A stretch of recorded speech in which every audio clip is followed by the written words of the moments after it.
Saudi Arabia is the world's largest producer of desalinated water, where researchers have patented several technologies to extract minerals from water. If Saudi Arabia has no permanent rivers, almost zero rainfall each year, scorching temperatures reaching 150 degrees Fahrenheit, and zero sources of fresh water from the oceans, then how in the world is this country one of the biggest exporters of farm products in the Middle East? Strangely enough, while the answers are simple, they still boggle the minds of scientists today. How do these dry lands produce great harvests each year? And how did these products give rise to the country's very prosperous economy? Flash floods have hit parts of Saudi Arabia as heavy rainfall has been recorded across the kingdom since last week. Join us as we explore the simple answers that puzzled American scientists. Well, if that's true, there should be more intelligent creatures on the planet Earth, but to the best of our knowledge, we're the only ones. The country's difficult past in geography. Long before Saudi Arabia became a global food producer, it was a harsh desert with almost no natural source of water. Trusted geographers tell us the country has been this way for thousands of years, with rocky mountains and sand landscapes. On paper, it is the 13th largest country in the world by land area, covering over 2 million square kilometers. Unlike many other countries with a few rivers running through them, Saudi Arabia has thrived with no natural water. But now comes the crazy part that startled American scientists for decades.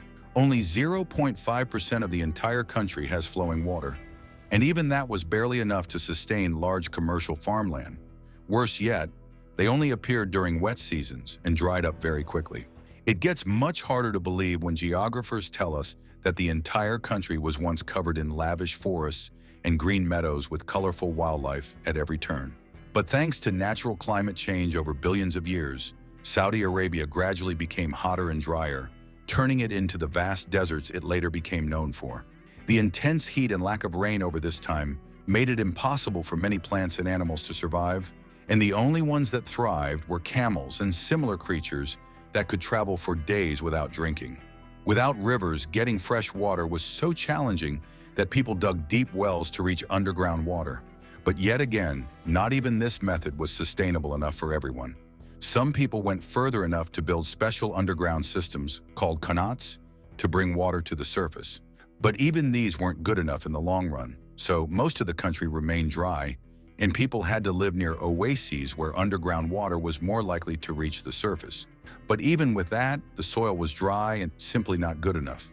As a result, growing crops and rearing animals was a nightmare for most hardworking farmers, and the country had to rely on importation for a huge portion of its food. They did this mainly through ships and planes coming from countries that had better framing conditions. Because of this, vegetables, grains, and meat were much more expensive than they are today because they had to travel long distances at high speeds and frozen conditions to avoid going bad along the way. In return, traders would give out large amounts of spices, textiles, and perfumes at low prices just to get the much-needed food. This turned out to be a good strategy that led to the growth of very large markets called souks. These were important places where people could buy imported food and other goods. Without them, it was almost impossible to live in the country. Over time, ships and aeroplanes became faster, and this meant more food could be brought in. It also helped that there were deep sources of water that had been trapped for thousands of years, according to geographers. These underground lakes were called aquifers, and people drilled deep wells to bring this water to the surface. But as usual, there was another big problem to deal with. These natural sources could not be replaced after they were used. Unlike rivers that at least sprung up once a year, the water in these underground lakes easily ran out. Temperatures across the country often ran as high as 110 degrees Fahrenheit in the summer. Deadly sandstorms were also very common, making it hard to see or breathe when everything was covered in fine dust. Adapting to these conditions was a nightmare for a lot of people, as cities always had to be built near sources of underground water. When the water in these underground lakes runs out, most people would have to leave and settle in another place with much newer aquifers. Old groups called the Bedouins traveled across the desert on camels, moving from one water source to another. Because of how easy it was for the underground lakes to run out, they often lived in light tents made from animal skins and hardly bothered themselves with building houses. Because of how often they traveled all their lives in search of fresh water, the Bedouins quickly became experts at finding clean, fresh water in the desert, and knew how to live comfortably with very few resources to rely on. The knowledge they passed on through the generations made it possible to thrive in a land where nature provided almost nothing. The difficult life continued this way for thousands of years up until the mid-70s. Somehow, through these difficult times, the people never lost hope. As it was commonly said, the last hour will not begin until the land of the Arabs returns to being abundant and overflowing, filled with green meadows and rivers. This saying was told over and over again through heroic stories and sacred creeds that were handed down from one generation to the next. This hope helped them thrive through these difficult conditions, and life was as hard as it could ever be. Everything we know from verified history tells us that it was a difficult time to be alive. But if all this is true, then how in the world did Saudi Arabia grow from being one of the biggest and harshest deserts in the world to become the agricultural giant it is today in world business and trade? For starters, it all began in the mid-70s. What used to be a desert in Malaya has transformed into a green oasis within months. The period when one government began a collective effort to improve the country's agriculture and make life easier for farmers across the kingdom. So how did Saudi Arabia grow into the global trade player it is today? Stay till the end as we break down all the steps they took, from the deliberate choices they made to the natural strokes of luck that came along the way. This is the story of a country's redemption, its road to prosperity, and the difficult journey so far. So without further ado, let's get to it. The oil and agricultural boom. It is often said that Saudi Arabia's massive development in agriculture started in the mid-70s. But a much closer look tells us that it started much earlier than that. History tells us that the heart of Arabia's redemption arc goes back to the late 30s with the discovery of the Dammam well under King Abdulaziz on March 3, 1938. This later became known as the Prosperity Well, as it soon became one of the largest sources of petroleum in the world. There's a king of oil. It has to be Saudi Aramco. It is the largest energy company in the world. And it laid the groundwork for most of what the country would become. As they say, from the depths of the earth comes the provision of heaven. For many, this rang true for Saudi Arabia, as the famous oil source soon became known as the Prosperity Well. This oil source helped the country at a time when it relied too much on pilgrimage, limited tourism, and a struggling agricultural sector. With the foundation set, all it took was about 40 years to gather the money needed to take Saudi Arabia's agriculture to the next level. At the time, food shortage was a big problem across various places in the country, as the country faced too many challenges in providing better living conditions for the average person. Wanting to make farming much easier for these people than ever before, the government, led by King Faisal at the time, targeted a lot of the country's wealth towards making new and better irrigation systems. The goal he had was to use the underground lakes to bring water to the surface in a way that doesn't exhaust the natural source, and it was made possible thanks to the oil money. This source of income was also used to grant funds to farmers who needed loans and modern machines to make planting and harvesting much faster and easier. The government at the time had one goal in mind: to make the country less dependent on other nations for food and employment in rural areas. All hands were on deck to make this dream a reality. And during the 80s, Saudi Arabia took much bigger steps in this direction. Instead of spending the profits gained from selling crude oil, the income was used to grow crops in the desert. How did they pull this off in such dry places? Now, this is where it gets interesting. The plan was brilliant on so many levels. First off, instead of growing a wide variety of crops from the start, the government started with wheat production. This was because wheat was a very common food source that grew very well in large farmlands. Though it couldn't survive in dry places naturally, it could still thrive by irrigation techniques. And even though it collected lots of nutrients from the soil, its residue after harvesting added a lot more to the surface for the next set of crops. As a result, the harvest grew bigger with each season, thanks to the soil growing richer with the addition of wheat residue. Over time, many dry lands became farmlands, and it showed how easily farming could work in desert places, especially when it's done the right way. All that was needed were the right tools and equipment to plant and harvest the crops before they gave in to the dry and harsh conditions, and the only way to do this was through advanced irrigation systems and machines.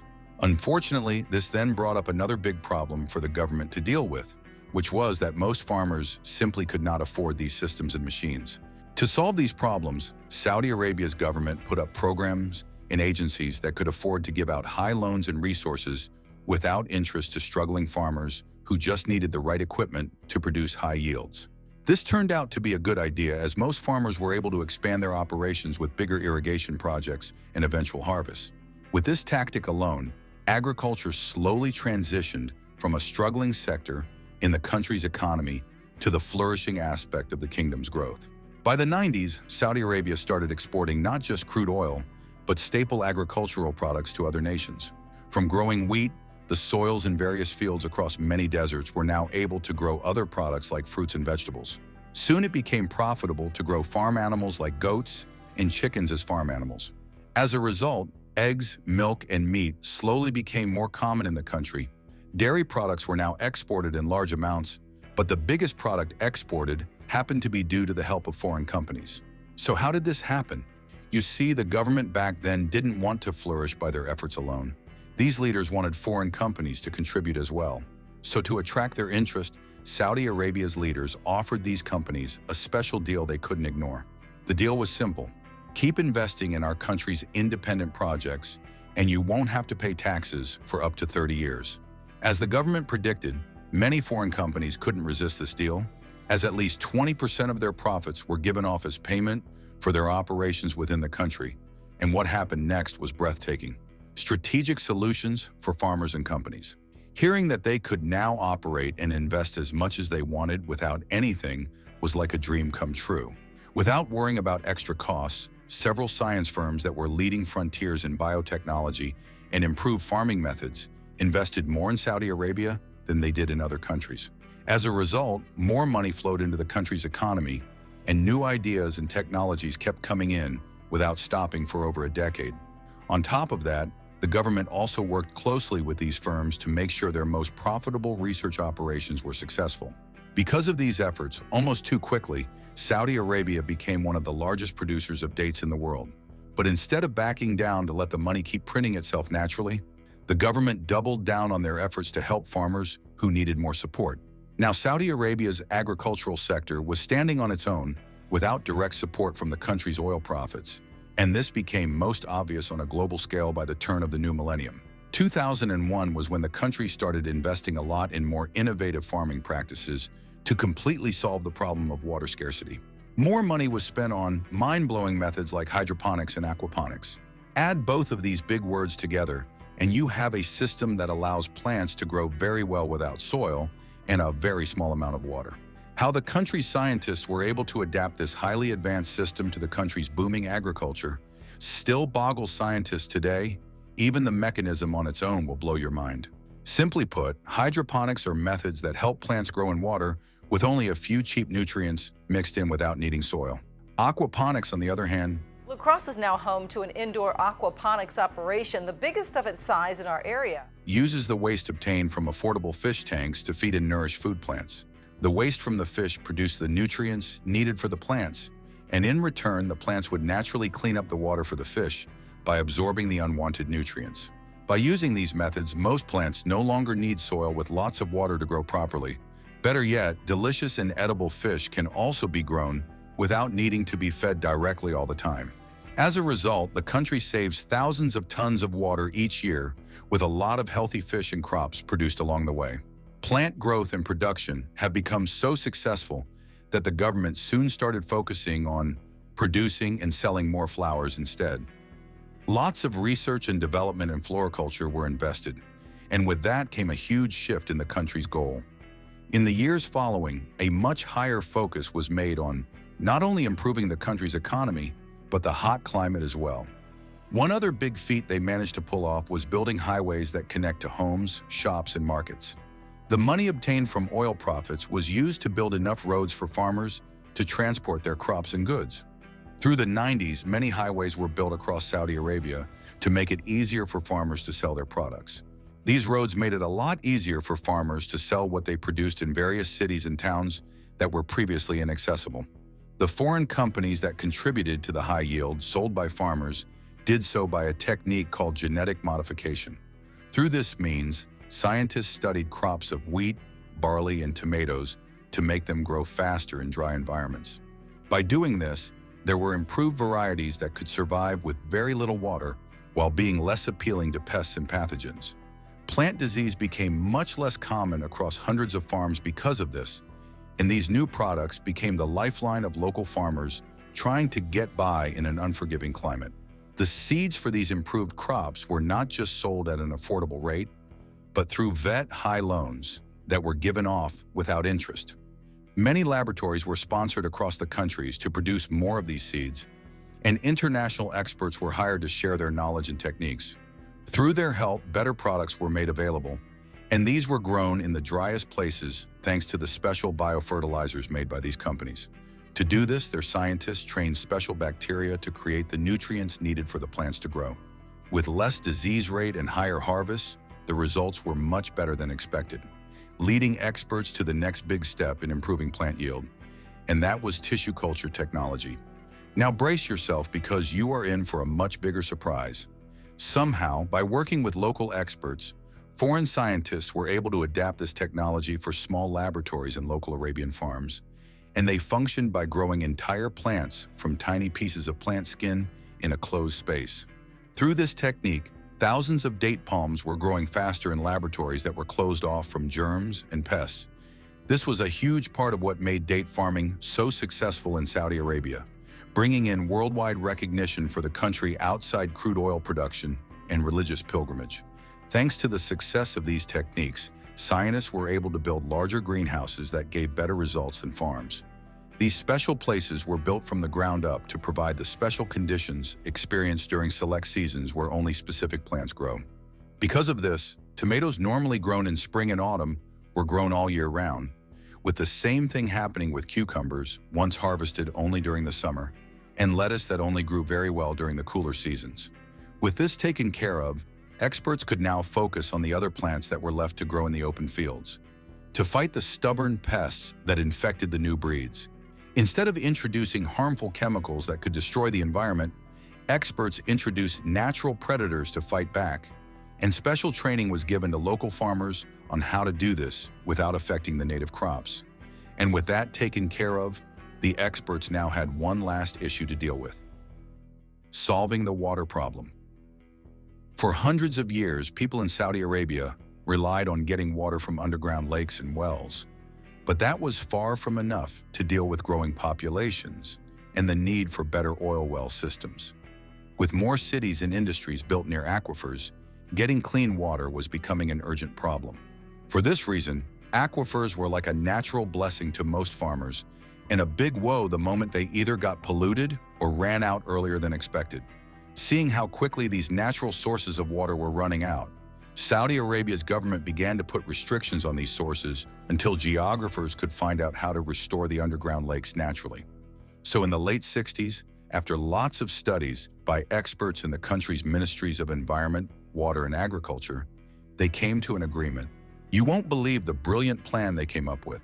The project they proposed was very complex, but was easily boiled down to one word: desalination.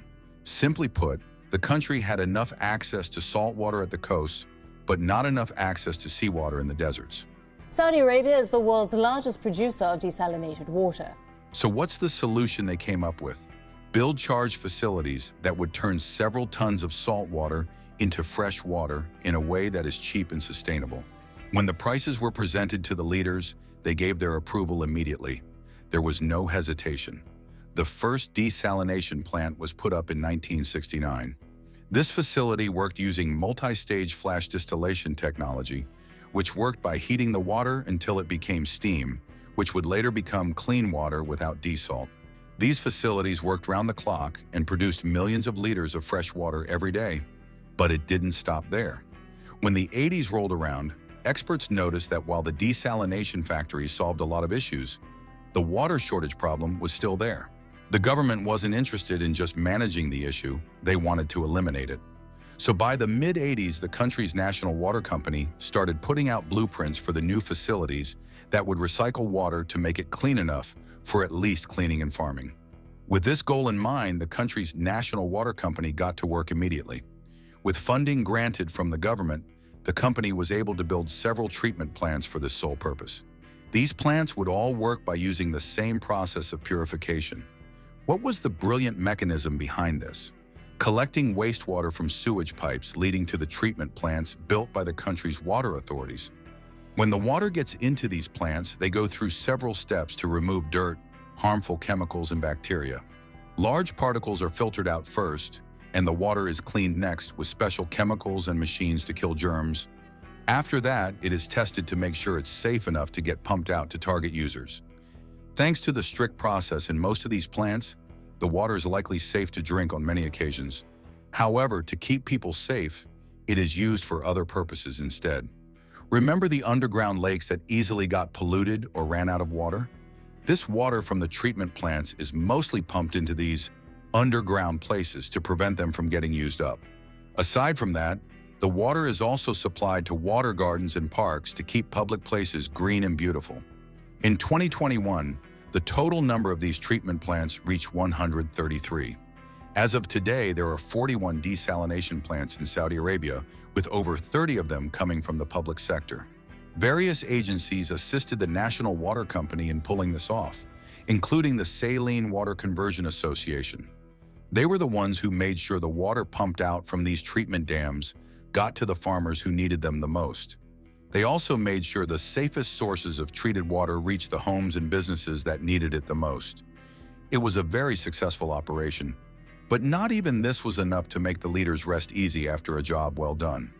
They built much newer agencies and established smaller authorities to make sure farmers conserved as much water as possible. Most frames were encouraged to use drip irrigation systems that deliver water directly to the roots of plants without wasting a single drop. All the projects that were needed to make these things play out as real actions were funded by the government. The Saudi government invested nearly $24 billion into agricultural and water research in 2017. They did this by providing added support to farmers and educating residents about the importance of saving water. These farmers were also taught how to fix leaks on their own with the right equipment that were sold in the market for dirt cheap. Schools taught children about the best ways of saving water. It soon became a common culture to save as much water as possible. Multiple facilities were built to trap rainwater in aquifers through special systems to restore the underground lakes whenever the natural supply ran low. All the agencies got together to figure out how to keep the water clean and immune from pollution. These studies continue to this day and have contributed a lot to the country's increased efficiency in managing the water crisis that still lingers in a few places.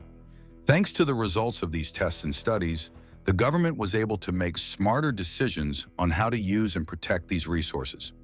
With all these things done today, one might be tempted to think there aren't big problems coming with each of these brilliant solutions. Sadly, the truth is quite the opposite, and leading scientists supporting the country are getting increasingly concerned. What are the much bigger problems caused by these solutions? Stay till the end as we break it down by exploring a few of them in interesting detail. Lingering problems and solutions.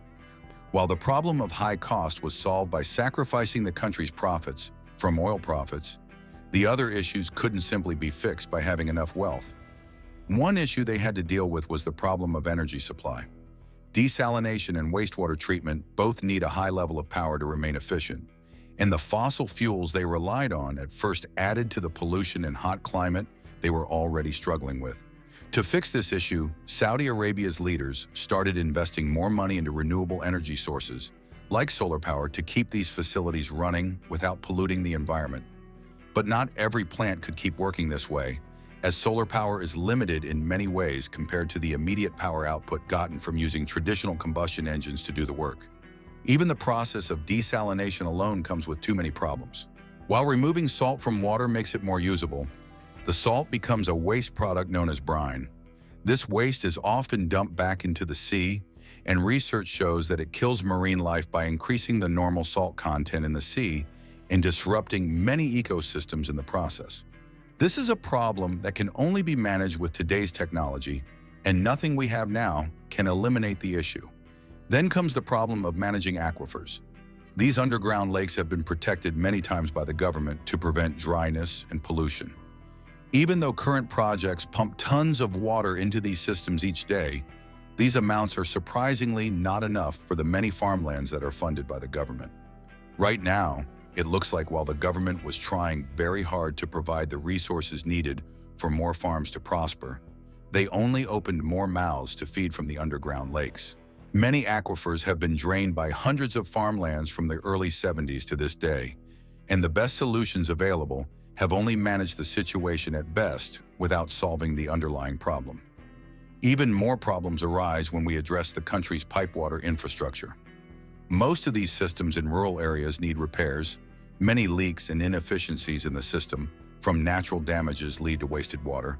But in a warming world with limited water resources, this inner world of hydroponic farming may be the future.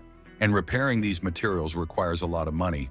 And at a time when the country's oil profits are already stretched out thin, directly addressing the issue is simply not healthy for the country's economy at the moment. Even with these issues, Saudi Arabia's water systems are still a great model for countries facing the same problems they faced in the 70s and earlier on. And their progress continues to startle scientists to this day. And as the country's ambitious Vision 2030 inches closer, we just have to wait and see what the future has in store for the prosperous heart of Arabia. With these achievements in mind, what nations do you think would be able to catch up to Saudi Arabia's feats? Would they be able to fully overcome their water crisis in a better way? Let us know in the comments down below. If you enjoyed the video, please make sure you like, share, and subscribe.